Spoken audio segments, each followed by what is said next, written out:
The sun poured through the wide windows of the lawyer's office in Accra, making the room feel too bright for such a tense moment. The Mensah family sat in a stiff silence, each pretending to be calm while everyone waited for the reading of the will. Kojo, the family lawyer, cleared his throat and adjusted his glasses. According to the late Mr. Mensah's will, he began, glancing at the papers in his hand, the country villa in Kumasi goes to Abina Mensah.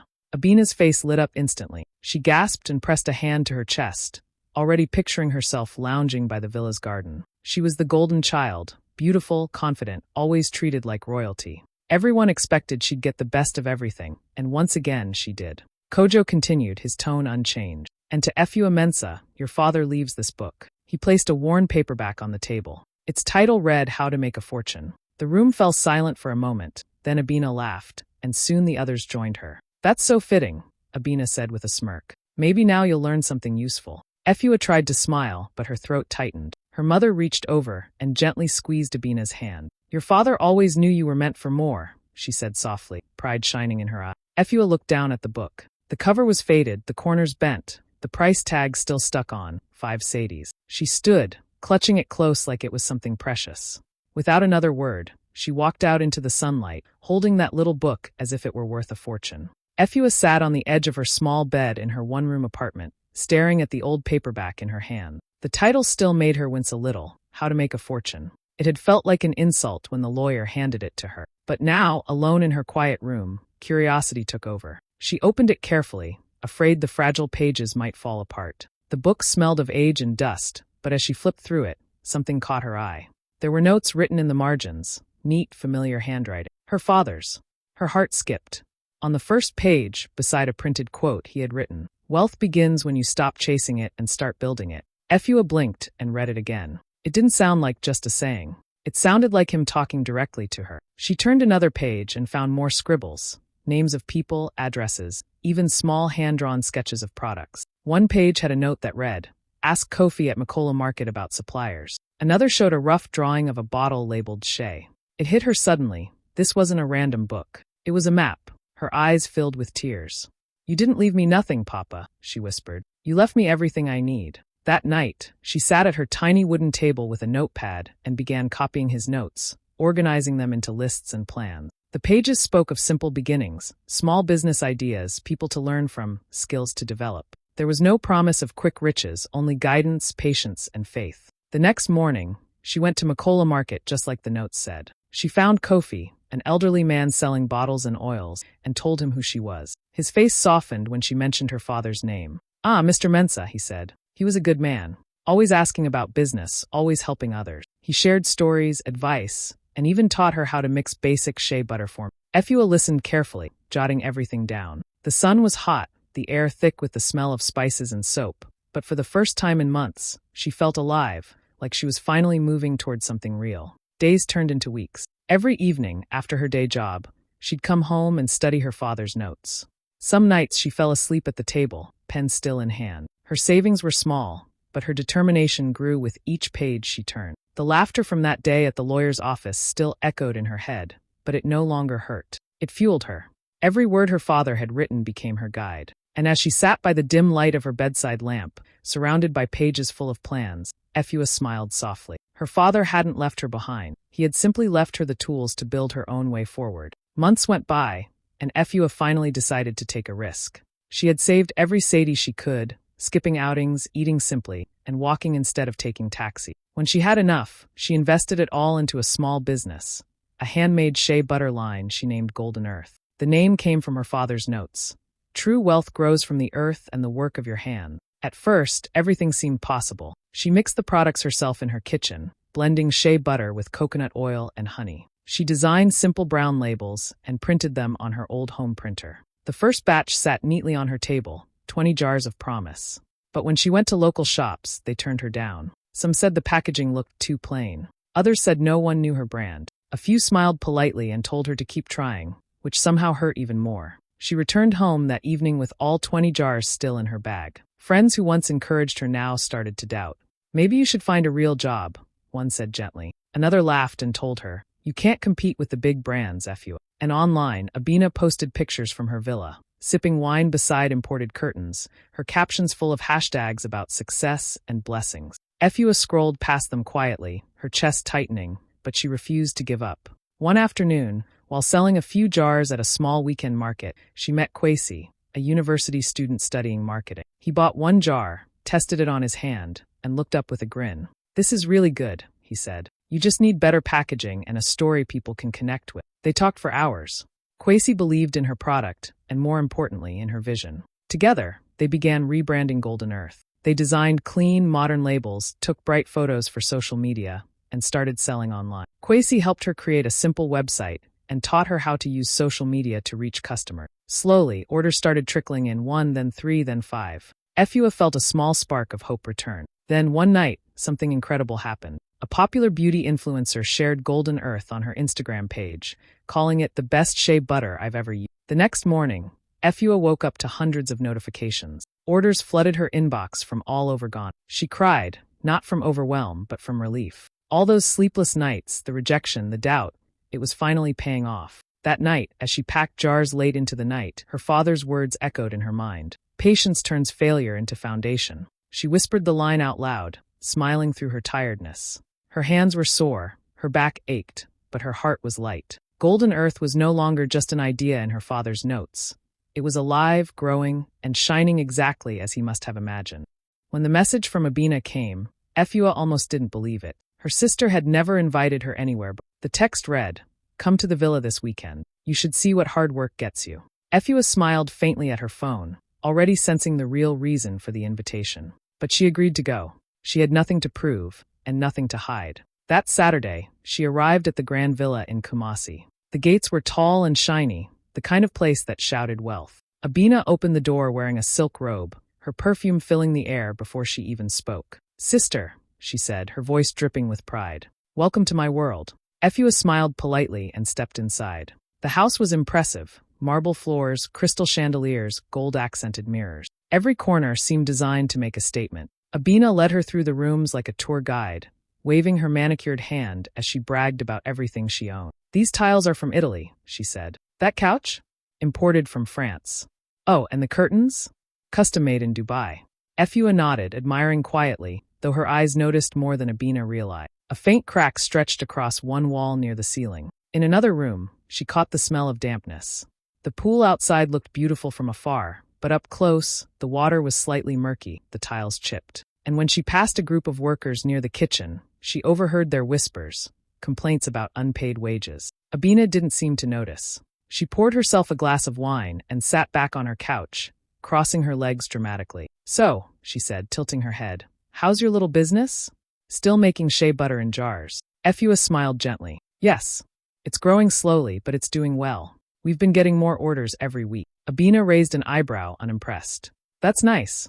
Everyone has their own level of success, I guess." She laughed lightly, but there was a small flicker of unease in her tone. They walked to the balcony overlooking the garden. The view was stunning, yet the silence between them was heavy. Then, almost as if she couldn't hold it in any longer, Abina sighed and said, "I had to mortgage part of the villa to keep up the lifestyle. But it's temporary. Things will turn around soon." Efua turned to her, her face calm, her voice soft. "Of course, sister." Abina smiled weakly, taking another sip of wine, pretending she didn't notice the pity in Efua's eyes. As Efua left later that afternoon, she looked back at the grand house, the symbol of everything her sister had once been proud of. But all she saw now were cracks, debts, and exhaustion behind the shine. Driving away, she felt no envy, no bitterness, just clarity. She finally understood what her father meant. Real wealth wasn't what you showed the world. It was what you built quietly, piece by piece, that didn't fall apart when life tested it. The months rolled by like a dream. Efua was finally awake in. What started as a few jars of handmade shea butter had turned into something much bigger.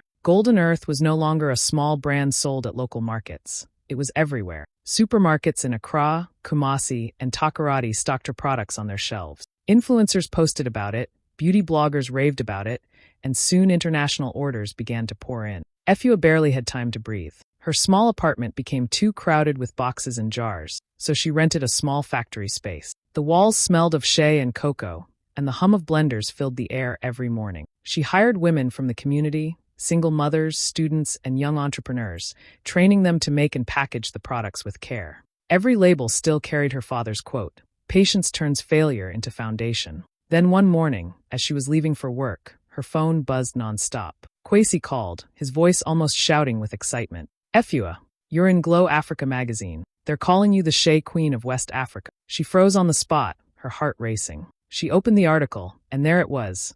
Her story, her father's book, her brand. The headline read, How One Ghanaian Woman Turned a $5 Gift into a Million CD Empire. Tears filled her eyes as she whispered, Thank you, Papa. Meanwhile, at the villa, Abina sat on her couch, scrolling through social media. Every post seemed to be about Golden Earth. She watched a TV interview where Efua spoke about empowering women through her business, her smile calm and genuine. The sight burned something inside her. Their mother, watching the same interview from the living room, sighed with pride. Your sister's humble idea is blessing this family now, she said softly. Abina turned her head sharply. It's luck, she snapped. She just got lucky. But even as she said it, the words felt hollow. Deep down, she knew the truth. Efua didn't get lucky. She worked. She struggled. She built everything from nothing, while Abina had let everything she was given slip away. Late that night, when everyone was asleep, Abina scrolled through Golden Earth's website. Every photo told a story. Women smiling as they held their products, messages of gratitude from customers, news headlines celebrating the brand's rise. And there, at the bottom of the homepage, was a quote from their father's handwriting. True wealth isn't given. It's grown. Abina stared at those words for a long time. For the first time, she felt something shift, a mix of shame, admiration, and longing. She had inherited luxury and lost it. Efua had inherited wisdom and multiplied it. Across the city, Efua was still working late into the night, labeling jars and signing documents. Her hands were tired, but her spirit was light. Her father's lesson had come full circle. She had built something that couldn't be taken away. The day the debt collectors came, the villa no longer felt like home. It was chaos, loud voices, slammed doors, and the sound of furniture being moved out. Abina stood in the middle of her grand living room, her silk robe wrinkled, her hair messy, her eyes wide with panic. The chandelier that once sparkled above her now felt like it was mocking her. The men moved through the house, tagging her expensive furniture, her imported curtains, even her car keys. Please give me a few more days, she begged, her voice shaking. But they only shook their heads. The papers had been signed long ago. The debts were too big. Her house of luxury had become a cage of bills and unpaid loans. One by one, everything she had bragged about was stripped away. The villa that had once made her feel untouchable now echoed with emptiness. When the last truck drove off, Abina sank to the floor, clutching her face in her hand. For the first time, she felt the weight of everything she'd lost. Not just money, but peace, pride, and purpose. That night, she scrolled through her phone and stopped at Efua's number. Her thumb hovered over the call button. Swallowing her pride, she finally pressed it. Hello. Efua's gentle voice came through. There was silence on Abina's end for a few seconds before she spoke. Efua, I need your help. Her voice broke on the last word. Efua didn't answer right away. A wave of old memories washed over her. The laughter at the lawyer's office, the teasing, the villa visit. She closed her eyes. Meet me tomorrow, she said finally, at the cafe near Independence Square.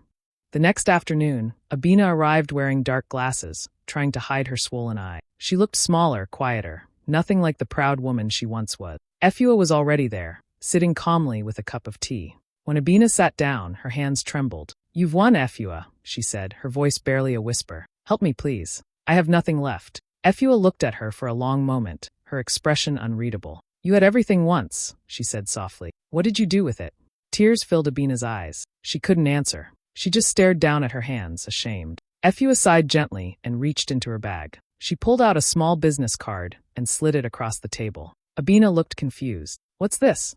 It's not money, Efua said. It's an offer. Come work with me. Start over. Abina blinked, speechless. For the first time in years, she didn't feel envy or pride, only gratitude and relief. Efua smiled faintly. Papa gave us both gifts, she said quietly. You just forgot how to use yours. Abina held the card tightly, a tear slipping down her cheek. For the first time in a long time, she felt something she hadn't felt in years, hope. When Abina walked into the Golden Earth office for her first day, she felt like she had entered a different world. Gone were the marble floors and imported chandeliers she used to brag about. The place was simple but full of life, the sound of laughter, the scent of shea butter in the air, and women working together with purpose.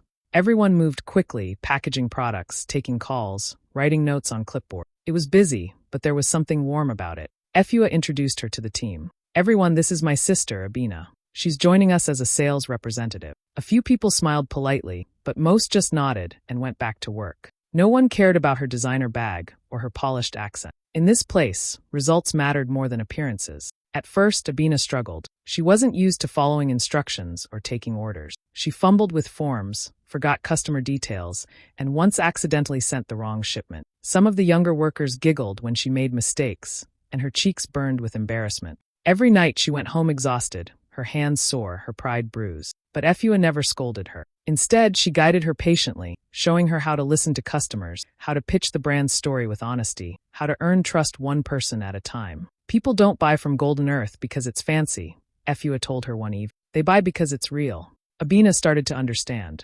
Slowly, she began showing up earlier, staying later, and learning from the others instead of trying to impress them. She carried boxes, made deliveries, and listened more than she spoke. The women who once doubted her started to respect her effort. One afternoon, while helping set up a booth at a trade fair, a customer looked at Abina and said, "You speak about this product like you made it yourself." Abina smiled proudly. "In a way, I'm part of the making now." Weeks passed, and something inside her shifted. She no longer missed the villa or the luxury. For the first time in her life, she felt useful, needed even. She saw the power in teamwork, the quiet joy of progress, the kind of pride that comes from earning your place. One evening, after a long day of deliveries, Abina and Efua sat outside the office, watching the sunset fade over the city. They were both tired, covered in the scent of shea and coconut oil, but smiling. Abina broke the silence.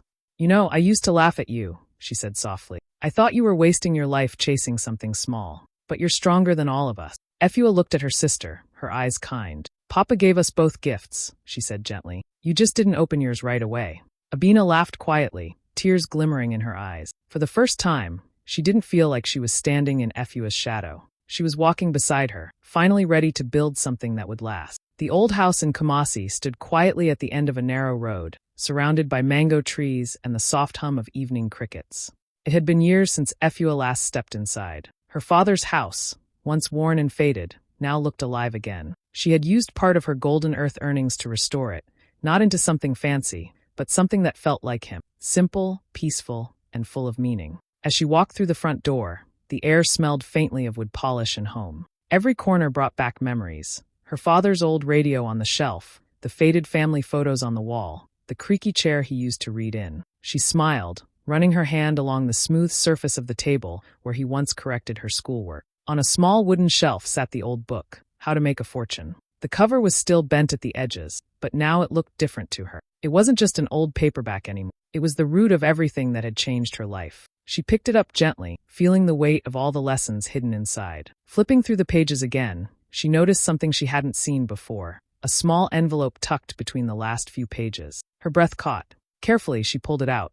The handwriting on the front made her chest tighten instantly. For Efua. With trembling hands, she opened it. Inside was a short letter, written in her father's familiar, steady script. "Efua, I knew life would tempt you to envy, but I trusted your heart. Abina understands comfort, but you understand value. I gave her what could fade, and you what could grow. When life feels unfair, remember this. True wealth doesn't shine, it roots itself deep and grows quietly." Efua pressed the paper to her chest, her eyes filling with tears. It was as if he had been watching her journey all along, guiding her through every choice, every struggle, every sleepless night. She thought about the laughter in the lawyer's office, the pain of rejection, the long nights mixing shea butter, the pride of success. All of it had led her back here, to this moment. She wiped her tears and looked around the restored house. His old chair, his books, his presence still lingering in every shadow. Slowly, she walked to a bookshelf she had labeled Legacy. She placed the book there carefully, resting her hand on it one last time. "Papa," she whispered, her voice soft but steady. "You knew me better than I knew myself." The room felt warm, almost glowing. Outside, the last light of the day streamed through the window, landing perfectly on the shelf where the book sat. A simple reminder that some inheritances aren't meant to be spent. They're meant to be lived.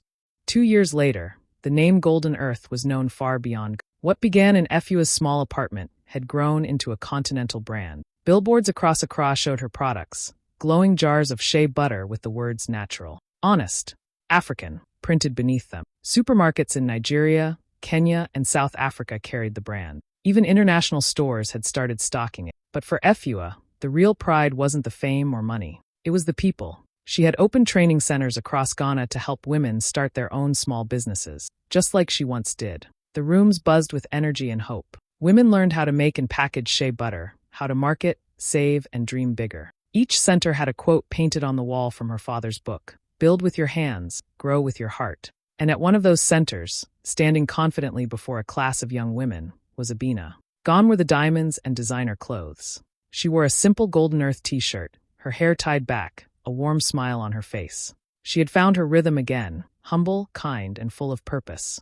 The women respected her not for her past wealth, but for her honesty about failure and starting over. One sunny afternoon, Efua was invited to a business conference in Accra. The hall was packed, young entrepreneurs, journalists, and investors all eager to hear her story. As she stepped onto the stage, the audience erupted in applause. She took a deep breath, smiled, and began to speak. "I started with nothing but a 5-CD book," she said, her voice steady but full of emotion. "When my father passed, everyone thought he left me the lead. But that book became my teacher, my guide, and my turning point." A journalist in the front row raised his hand. "Miss Mensah, what made you start all this?" Efua paused for a moment, looking out at the crowd. Then she reached into her bag and pulled out the worn old book, How to Make a Fortune. Its corners were frayed, the cover faded, but it still carried all the weight of her journey. She held it up with a smile. "A 5-CD lesson," she said simply, "from a man who knew that real wealth isn't given, it's grown." The room went silent for a moment, and then applause filled the air. Some stood, clapping and cheering, others wiping tears from their eyes. Cameras flashed as Efua looked down at the book in her hands, still amazed at how something so small had changed everything. From the back of the room, Abina watched with pride, her heart full. She knew now that their father's lesson had never been about inheritance. It had been about vision. As the crowd continued to cheer, Efua smiled through the bright stage lights. Her journey had come full circle, from a girl mocked for a $5 book to a woman building empires from its wisdom. The morning sun rose softly over Kumasi, spreading a golden glow across the hill. Efua stood quietly before her father's grave, a small bouquet of fresh white lilies in her hand. The air was calm, almost sacred. Behind her stood what was once Abina's grand villa, now transformed into the Golden Earth Women's Foundation, a place where women came to learn, build, and rise. The house that once symbolized vanity now represented growth and purpose. Efua knelt down and placed the flowers on the grave. For a moment, she didn't speak. The sound of birds and distant laughter from the foundation filled the silence. Then she smiled gently and whispered, "You gave me wisdom instead of walls, and it built an empire." Her voice trembled slightly, but her eyes were bright with gratitude. Abina stood beside her, dressed simply in a white dress, her face calm and peaceful. The two sisters had walked a long, hard road to get here, from envy and pride to forgiveness and partnership. Abina looked at Efua, her eyes glistening with tears. "Sister," she said softly, "you made the fortune after all." Efua turned to her, a small laugh escaping her lips. "No," she said, shaking her head. "I just followed the map he left in a 5-CD book." They both smiled, standing side by side as the wind moved gently through the trees. The camera pans upward, the sunlight spilling over the countryside, touching the fields, the rooftops, and the restored villa that had found new life. The once broken girl, who left the lawyer's office clutching a worn old book, now stood as a woman of grace, patience, and quiet power. Her father's lesson had bloomed into a legacy that would never fade.